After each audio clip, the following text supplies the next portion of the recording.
Influenza நோய்க்கான அறிகுறிகள் தென்பட்டால் உடனடியாக அருகிலுள்ள மருத்துவமனையிலோ அல்லது சுகாதார மையத்திலோ சிகிச்சை எடுத்துக் கொள்ளும்படி சுகாதார அமைச்சு வலியுறுத்தியுள்ளது.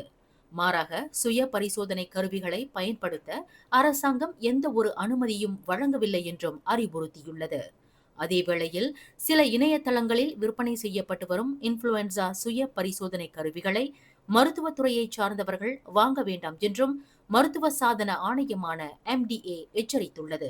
சுகாதாரத்துறையின் பாதுகாப்பு மற்றும் ஒழுங்குமுறை தரநிலைகளுக்கு ஏற்ப உற்பத்தி செய்யும் உரிமம் பெற்ற நிறுவனங்களிடம் இருந்து மட்டுமே அதுபோன்ற சாதனங்களை வாங்க வேண்டும் என்று MDA வலியுறுத்தியுள்ளது. இதனிடையே இன்ஃப்ளூயன்சா பரிசோதனை கருவிகள் சட்டவிரோதமாக இணையத்தில் விற்பனை செய்வதாக எழுந்துள்ள குற்றச்சாட்டு குறித்து கருத்து தெரிவித்த சுகாதார அமைச்சர் ஜுல்கிஃப்லி அஹ்மத் இவ்விவகாரத்தை ஆராய்ந்து அமைச்சகத்தில் விவாதிக்க உள்ளதாக தெரிவித்தார். மேலும் செய்திகளை தெரிந்து கொள்ள கீழே இருக்கும் பெல் பட்டனை அழுத்துங்கள்.